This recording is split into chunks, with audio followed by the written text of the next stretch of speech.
Ladies and gentlemen, let me tell you something right now. Poverty is not the will of God for your life. Lack is not your portion. You were not created to struggle from paycheck to paycheck. You were created to dominate. You were created to thrive. And if you want to step into your destiny, the first thing you've got to do is this: install the millionaire mindset. Poverty is not your portion, abundance is your inheritance. That statement isn't just motivational talk. It's a foundational truth that challenges the very framework many people have been taught to accept. Too many people have been conditioned to believe that struggling financially is somehow noble, that lack and limitation are signs of humility, or that wealth is reserved for some chosen elite. But that's not the truth. The truth is that you were created by a God of abundance, a God who operates in overflow, a God who calls his children to be fruitful, multiply, and have dominion. If that's your origin, then lack is not your destiny. Let's go even deeper. Look at the world around you. Look at nature. There's no scarcity in the design. An apple seed doesn't produce one apple. It produces a tree that yields thousands. Oceans don't just trickle, they roar with billions of gallons. The stars in the sky can't even be counted. From the beginning, you were surrounded by the pattern of abundance, so why do so many people settle for less? Why do so many people believe that barely getting by is all they're allowed to expect from life? It's because of mindset. It's because of conditioning. It's because of lies. Some of these lies were taught in school. Some came from our upbringing. Others were passed down through religious misunderstanding, where people were told that to be spiritual you must be broke. But nothing could be further from the truth. If you study Scripture carefully, you'll see that some of the most faithful people were also incredibly wealthy. Abraham, the father of faith, was rich in cattle, silver, and gold. Solomon was so wealthy that silver was considered as nothing in his kingdom.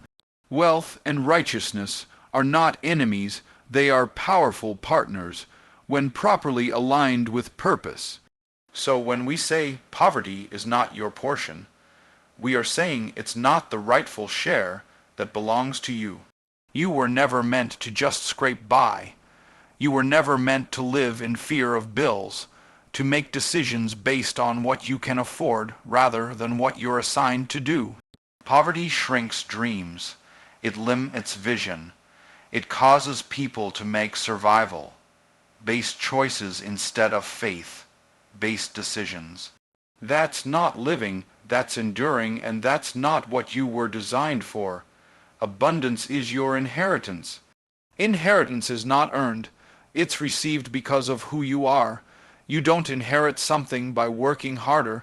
You inherit it because of your identity. When you come to understand your identity as a person with divine purpose, your expectations shift. You no longer apologize for expecting more. You no longer feel guilt for wanting overflow. You realize that abundance isn't just about material things. It's about having enough to fulfill your mission and bless others along the way. Now, receiving your inheritance requires alignment. It requires renewing your mind. It requires letting go of limiting beliefs and embracing the truth about who you are and what's possible for your life. This isn't about hype. It's about healing your mindset, healing your relationship with money, and healing your belief about what's possible for someone like you. Because until you truly believe that abundance is rightfully yours, you'll keep pushing it away, sabotaging it, or settling for less than what's available. Upgrade your mindset before you upgrade your bank account. That's not just a suggestion. It's a spiritual and practical law. Money flows to the level of your mindset. You don't attract wealth by chasing it. You attract it by becoming the kind of person who naturally produces and multiplies value. And that begins in your thinking. People are often looking for external strategies when their real breakthrough is internal. You can give someone all the tools, tactics, and opportunities in the world, but if their mindset is still wired for lack, fear, and survival, they'll sabotage every one of them. The outer world is simply a reflection of the inner world. What's going on in your bank account is usually rooted in what's going on in your belief system. Most people have a financial thermostat installed early in life.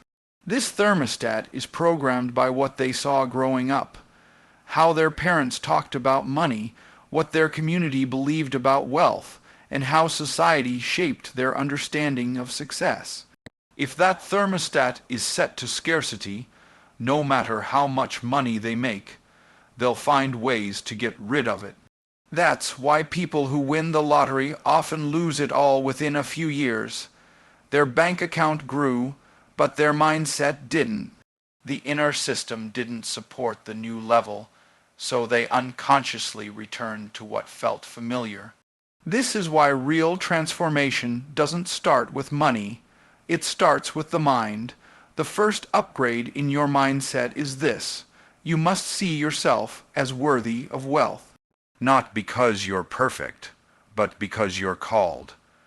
You must believe that wealth is available to you, not just to others.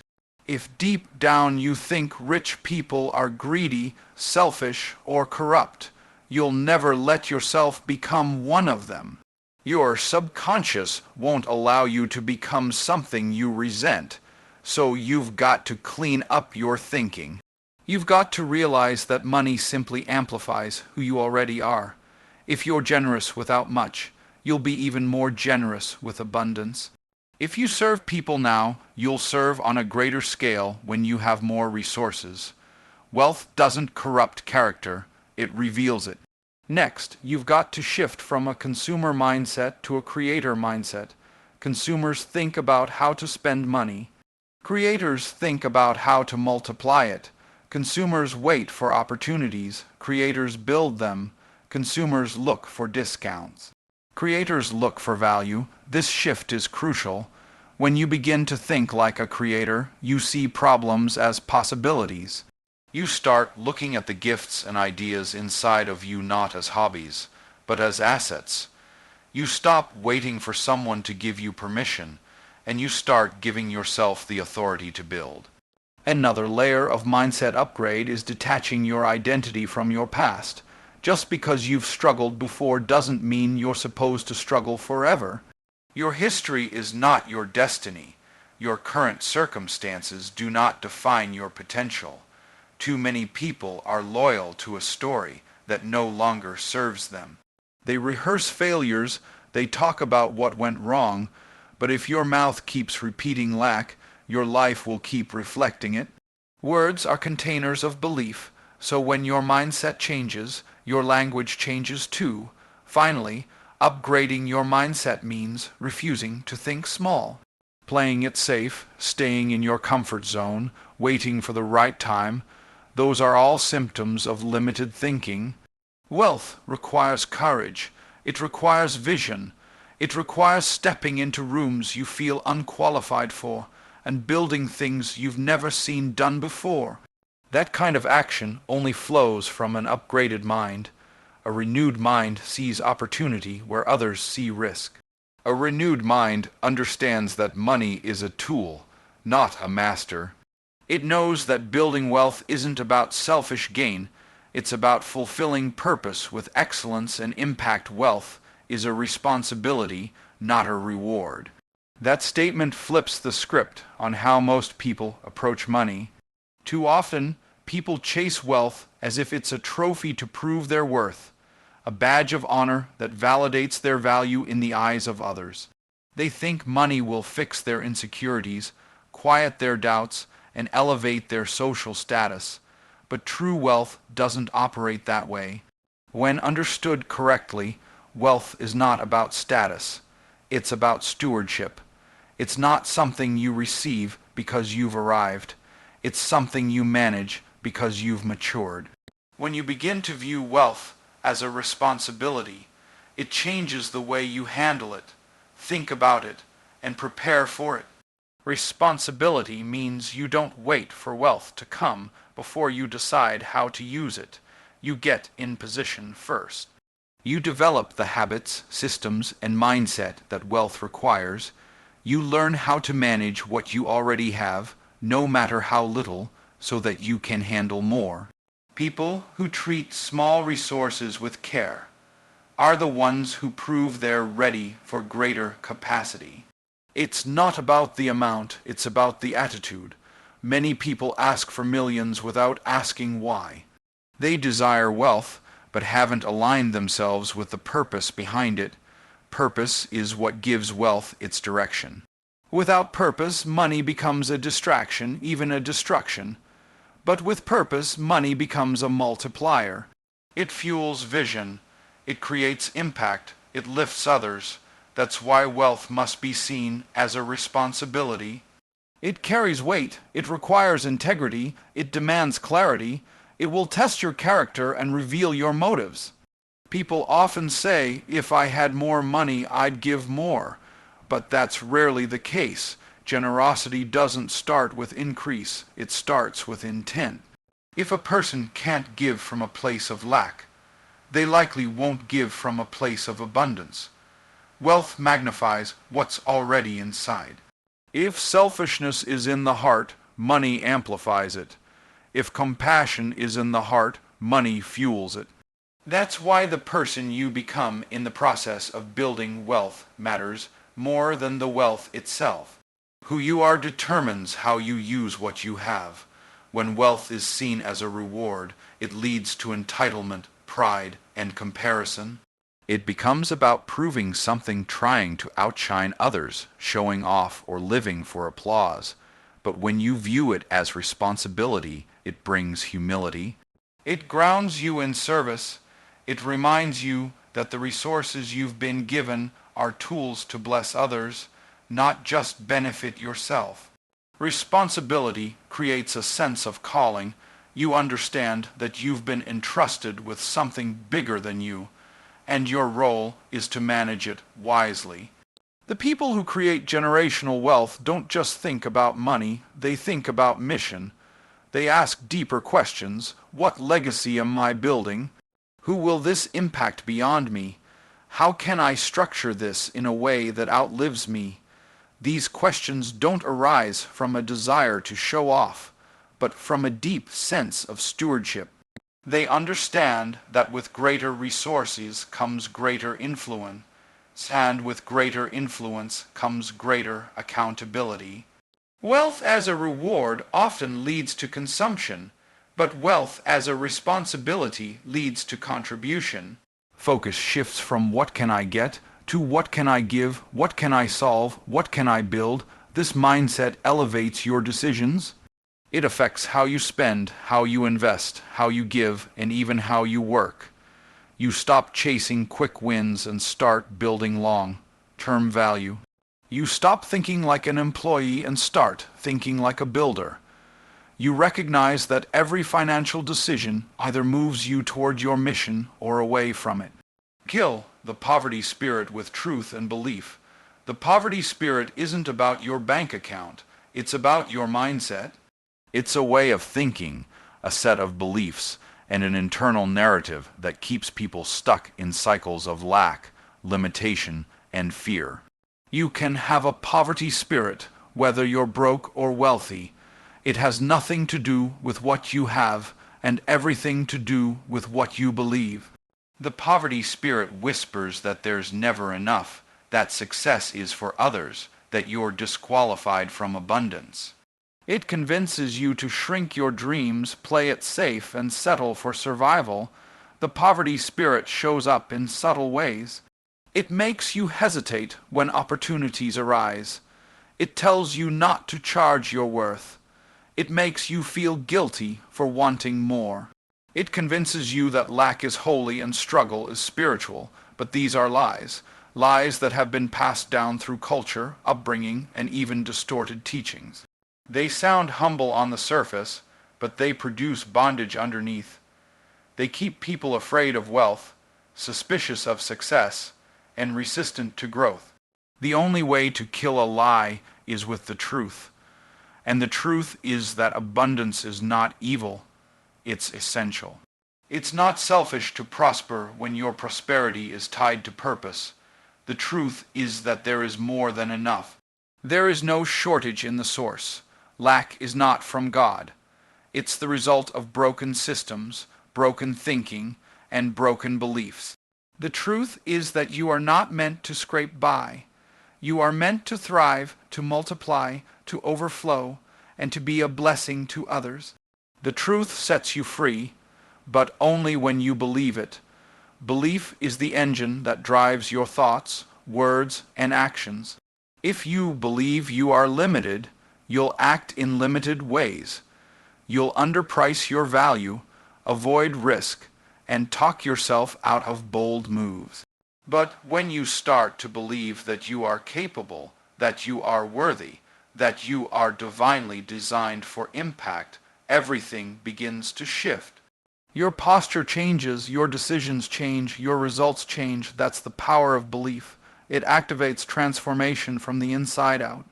Killing the poverty spirit means choosing faith over fear in your financial life. It means being willing to see money differently, to stop seeing it as a source of stress or shame, and start seeing it as a tool for good. It means letting go of survival mode, where you're always reacting, and stepping into strategic mode, where you're planning, building, and investing. It means no longer identifying with struggle and instead aligning with strength. One of the biggest lies the poverty spirit tells is that this is just the way it is. That's a dangerous belief because it shuts the door to possibility. It says your past determines your future. But belief says your future is bigger than your past. Belief says your background doesn't cancel your breakthrough. You have to make a decision to stop agreeing with lack, stop repeating it, stop expecting it, stop preparing for it. What you prepare for is what you invite. This is a mindset war, and you win it with repetition of truth. Speak it daily, declare it boldly, surround yourself with voices that reinforce it, read books that elevate it. Take actions that match it. You have to reprogram years of scarcity thinking with consistent, intentional belief. You have to tell yourself the truth until it becomes louder than the lies, until it becomes normal to expect abundance, until you no longer flinch at prosperity, until you believe deeply that you're not just allowed to win, you're assigned to create. Don't just consume, multiply. Don't just survive. That principle is a cornerstone of true wealth building. Consumption is passive, creation is powerful, survival is reactive, multiplication is intentional. When you spend your life consuming what others have built, you stay dependent. But when you shift into creation, you begin to take control of your future. You stop waiting for opportunities and start designing them.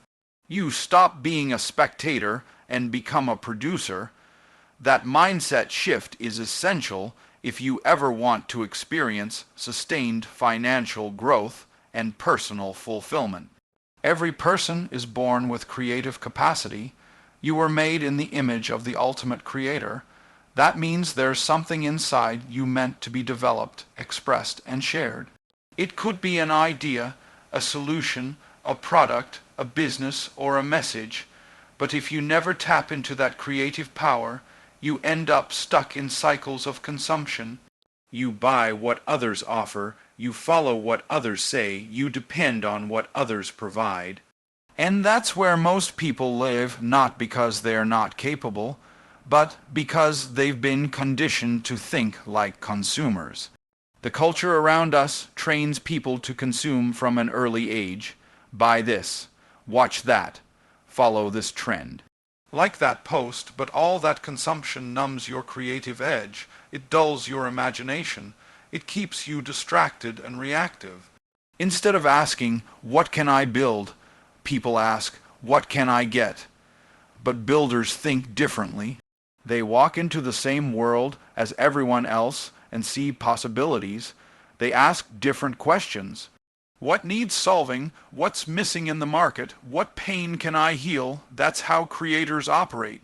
They bring solutions, they create value, and value attracts income. When you stop just consuming and start creating, your mindset begins to multiply. You no longer measure your potential by what's in your hand today. You start seeing what can come through your hands tomorrow. You shift from working for money to designing systems that work for you. Multiplication is about leverage. It's about taking what you've been given, your skills, your story, your time, and turning it into something scalable, something that grows beyond you. Survival mode says, just make it through the month. Multiplication mode says, build something that outlives the month.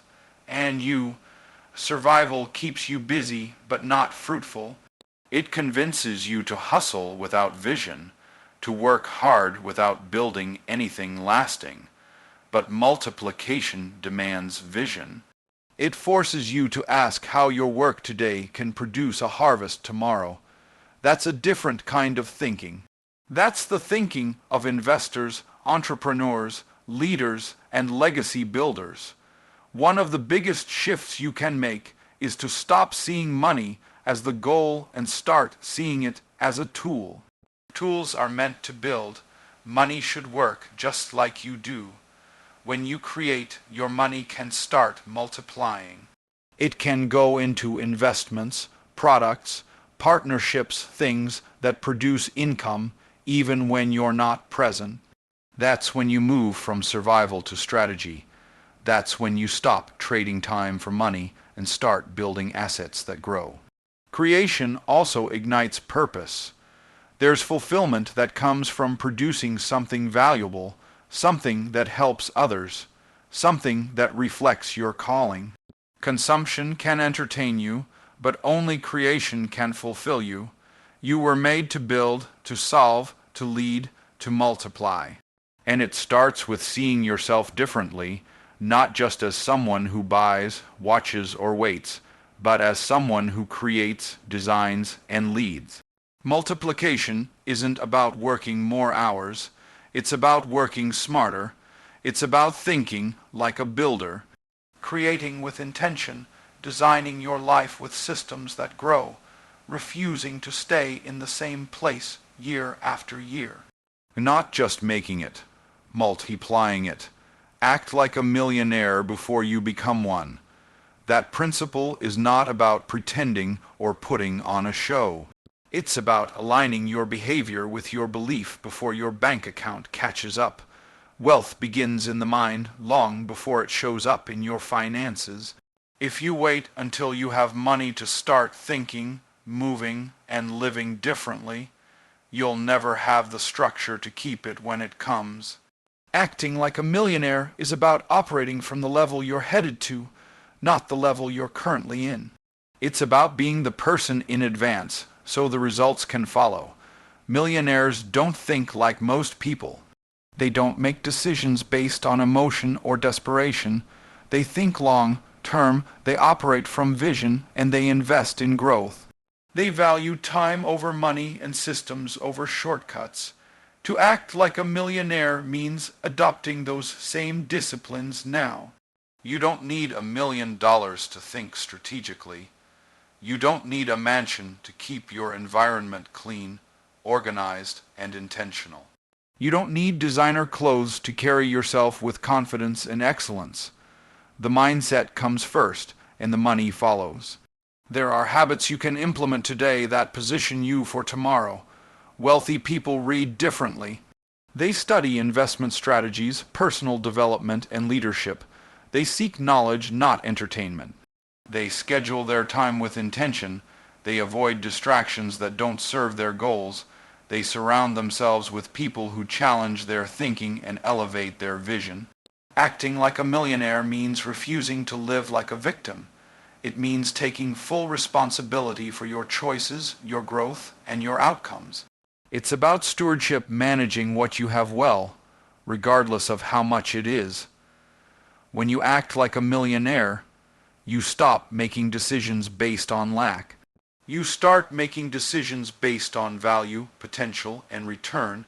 You don't ask, can I afford this right now? You ask, what is the cost of not doing this? That's how investors think. They're not looking for what's cheap. They're looking for what brings results. That's a shift from scarcity to abundance. Scarcity waits, abundance initiates. Scarcity fears mistakes, abundance learns from them. That's why millionaires move differently. They take calculated risks. They fail forward. They adapt quickly. They lead boldly. Another aspect of this mindset is presentation. Millionaires take themselves seriously. They don't walk around defeated, sloppy, or unsure. They speak with clarity. They show up prepared. They communicate with confidence. Acting like a millionaire means walking with the posture of someone who belongs in the room, even if you're still building your path there. It's not about arrogance. It's about knowing your value, even if others haven't seen it yet. It's about moving in faith, not fear. When you embody this level of thinking and behavior now, you create alignment. And alignment attracts resources, relationships, and opportunities. People don't invest in potential, they invest in preparation. If you don't look ready, sound ready, and act ready, the door may not open. But when you move like you're already in position, the doors respond. That's why this principle is not about faking it. It's about faith. It's about seeing yourself through the lens of your future, not your past. You act in agreement with where you're going, not where you've been. Acting like a millionaire doesn't mean reckless spending. It means intentional living. It means budgeting with a builder's mindset. It means saying no to things that don't align. It means mastering discipline. It means showing up early, doing more than expected, and leading yourself before you expect to lead others. The way you treat your time, your body, your relationships, and your ideas now will determine what multiplies later.